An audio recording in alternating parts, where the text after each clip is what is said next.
and welcome to an Everyday Canines video. In this series we are looking at troubleshooting the dog walk when your dog jumps off the end. So this is very specific what we're looking at, and what we're looking at is when our dog comes nicely down the dog walk to do a running contact, but at the very end, instead of striding lovely to go down through and run through, they put their feet together and they leap off. We might say you might have a dog that actually gets down to here on the contact and leap off. And you say, well, that's not a problem, Sophie. Yes, my dog leaps off like that, but it's not actually creating an issue. The trouble is, in general, when a dog leaps off from here, they start to leap off higher and higher, especially in the arousal state that they get into in competition. So in general, if I see a dog and they're bunching their back feet together, which I'll discuss in a minute, and they're leaping off, then I'm saying to myself, that's not a proper running dog walk. It needs to be looked at, because at some point that is going to liable to cause issues. I'm not so much talking about dogs that get down and then look at you and run or miss the contact. That's a slightly different area. This is specifically looking about dogs who are leaping off instead of striding through. So this is looking at how we get our dogs to stride through the running dog walk, the running contact on the dog walk, so they finish it properly. So if you've watched my series on teaching the running dog walk, I've explained elements of what I expect from a running dog walk and what is a good running dog walk. But I'm going to go through it again because this is very important, and this will help you to understand the criteria you're looking for. When we talk about a running contact on a dog walk, what we are referring to is the state that the dog runs down as if they were running flat across the ground, and they continue that behaviour all the way through the contact area and carry on. So it should look the same if they're running along the dog walk as if they were running in a straight line across the ground. Now, when dogs run, they run with a split rear foot. So what that means is that when they're running, they land with the front feet, and they will be split too, usually, but the back feet will be split. So one foot will come first, the other will come, and it will go in past that leg, the first leg, and then they'll carry on. So it's a split foot. And even when if you look at a dog running, it's very hard to see this. But when you get it on a camera, you can see that what is actually happening, the dogs aren't, unless they've got an issue with their body, their dogs, hello lovely, are always running with a split foot. So the two back feet are split in a stride pattern like this. Same way as actually if a person is running. Just imagine, if you think how a person running is, it's 1 foot, 2 foot. It's not like this, bouncing. It's not bouncing. That's the efficient way to run. As I say, some dogs will bunch their back feet when they run. These are dogs that usually have hip dysplasia, and it's a classic sign of hip dysplasia. It's usually called bunny hopping, because instead of the dog splitting the rear back feet, they can't because of the problems in the hips and the pain, so they bunch the feet together. But in a healthy dog that has got nothing mechanically wrong with it, and it's in a gallop, it should run through. Now, some breeds have a more distinct rear foot stride than others. It can also depend on what motion they're doing. When my spaniels run, they look like they bunch quite a bit. This can be deceptive. It's one of the things, they're going so fast, it's hard to actually see what's happening with the feet. In fact, if you go back in time, if you look at paintings of horses and dogs prior to the invention of the camera and moving pictures, you will see that they always painted the images if the horses or the dogs, when they were running, had both back feet planted. The reason for this is the human eye finds it hard to see that split, and it looks like, and for hundreds of years people believed that animals ran with their back feet together as they went. So only when the invention of moving pictures and the camera, so we could actually take pictures of animals in motion, and we could see, and people went, oh, they don't run like that anymore. They don't run like that at all. We've never run like that. So when your dog is running down the running contact, it is exactly the same as if they're running across the flat of the ground. You want the split feet.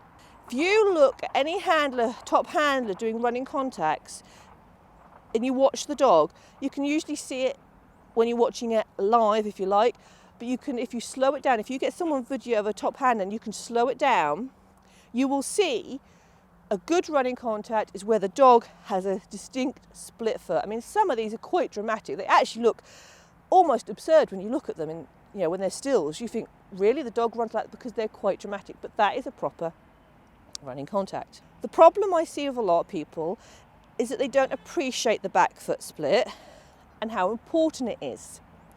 What they say is, as long as my dog gets a foot in there, as long as it's a back foot, I don't care if they're split feet striding or they're leaping.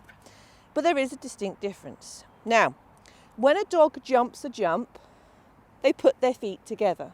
This is so they can get the best propulsion over the jump. In fact, if you're looking at dogs and doing jump grids with dogs, and you have a dog that isn't putting its feet together when it's taking a jump, that is something you need to work on, because it's not jumping efficiently and properly. It's not putting, what we want to see is when the dog jumps, they need to put all their weight underneath them into the hind legs, because that's their propulsion.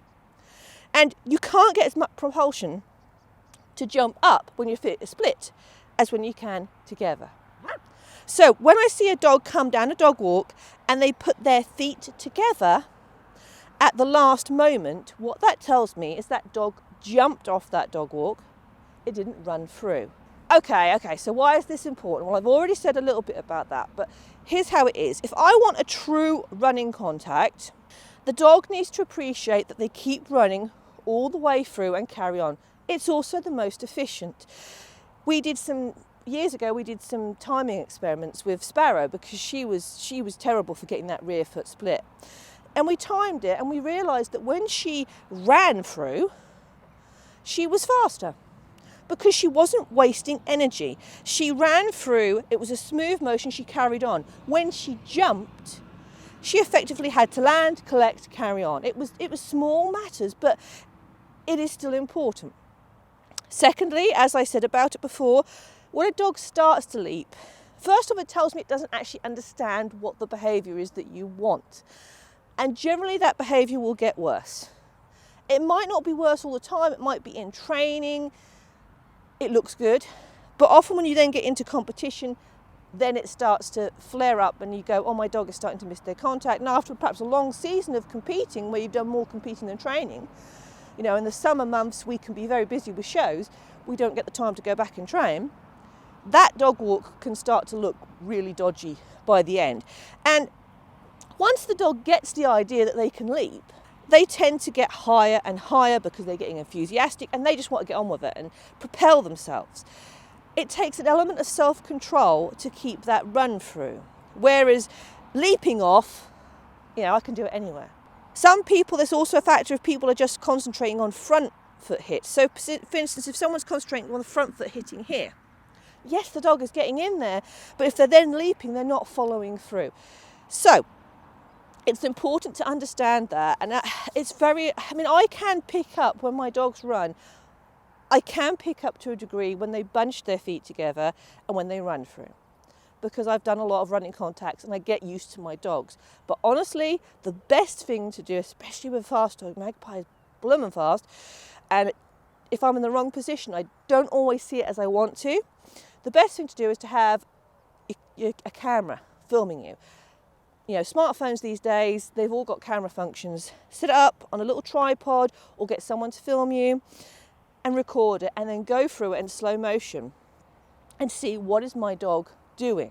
Now, there are other reasons apart from the leaping off because they bunch their feet that cause dogs to miss the end contact. What I'm going to show you in the later videos should help all of that.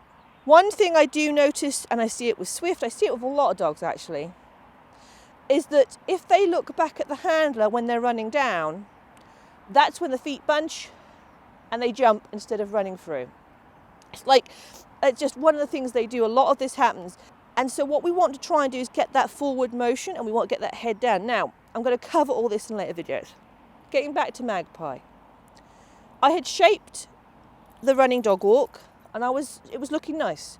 When it was on the low plank, the one plank, it looked really good. However, when I started to put in more momentum, we were losing it. She got overexcited, she wanted to get there, she knew the reward was out there, which was a manners mind, a treat and train, and she was so eager to get there, she was leaping to get there. Now, she's a dog that, even if she's running on a flat, she pounces on the manners minder, the treat and train. So this was a behaviour I could see.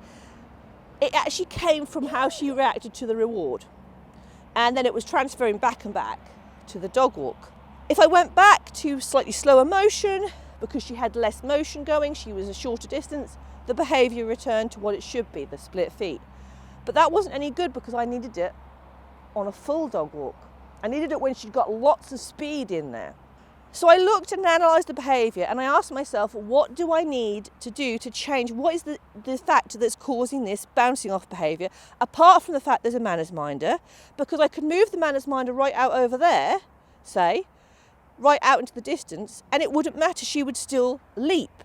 So it wasn't just the fact that she was pouncing on the manners minder. I was asking myself, what do I need to change to stop the leap? Now, obviously, I looked at it and I thought to myself, well, I want her to run through this, so maybe I need to sort of put something that encourages her to run through this. Debated, could I put a hoop here, for instance, so she had to run through the hoop, drop her head. Did try that, didn't really work. I did actually go for a brief time back to a mat, tried a mat on this. If you've watched my series, you know that's not my big thing. I don't like mat work, at least not the tiny mat work. And so I had bought a mat, I put it there just to try. That didn't really work. So I was like, okay. Then I looked at it and I said, what is actually happening is I needed to put her head down. I need her to put her head down because if she's driving down with her head down, she will run through nicely. It was something I noticed with Sparrow when Sparrow was doing running contacts. It was a big thing with Sparrow. If I had a reward fairly close, she would come down looking at that reward and have beautiful contacts. If we say moved on to having a jump at a distance, she would look up for the jump and that's when she would miss. So it was that head motion. I went, okay, I need that head down. If that head comes down and she's looking down, I can get her to run through. But I didn't want to do that with the manners minder because if I put the manners minder here, okay, that's going to work when it's here, but what happens when it moves away? I tried that, in actual fact. I tried it with Sparrow back in the day and I tried it with Magpie and that wasn't working. As soon as it got to a certain point, so her head went up to a certain level. So right, I said, I've got to have something that she drives down to. And that's when I came up with a little plan. It was one of them things you suddenly going, I'd been mulling over this for a while and suddenly I had this idea and I went, I wonder if this will work. And the idea was, I'm going to get a mat, big one. I'm not going to put it on the dog walk. I'm going to put it here. And I'm going to encourage the behaviour that you've got to run through the mat. That's the focus, not the running through the contact, and see what happens. Now, to clarify this, her mat work on the flat has always been amazing. So I've been doing that with her even before, I didn't have the mat on the contact because that's not my thing, but I did encourage that running through over something to encourage that running behaviour. So even though I wasn't intending to use the mat on here, I was using that as a behaviour to understand how do you run through. And I'd sort of gone back to that because I was thinking to myself, well, if I encourage that behaviour to a manners minder, maybe that'll transfer. It wasn't quite transferring. So there was just the element of the piece of the puzzle that was missing. But I could see a starting point of where to go from. So I went back to this particular type of mat work, did that, and it was going really well. And one day I said, go on, let's just try it and see. And I put it here, down in front of the dog walk, and we nailed it. We had perfect running contact. We ran through. And it was just one of those moments you go, aha. I'm not going to say it's going to work for every dog because every dog is different. But for Magpie, this certainly works. So in the next 2 videos after this, I'm going to first explain the foundations I did for this behaviour and then how you transfer it to your dog walk. What I want you to do after watching this video is I want you to definitely film and analyse your dog walk and look and see if what I'm saying sounds like is what's happening with your dog. Because if it's a case, there are other reasons why dogs jump off. For instance, some dogs get so far down and then they jump. This will help, but there may be other elements that are going on with your dog, but this will help still. But just go away, analyse your dog walk, say this is where I am now, and then look at the next videos and see if this will help and bring it back. Hopefully this will. If you've enjoyed this Everyday Canines video, you might like to subscribe to the YouTube channel, and you can check us out on Facebook, Instagram and TikTok. And I hope to see you all again very, very soon.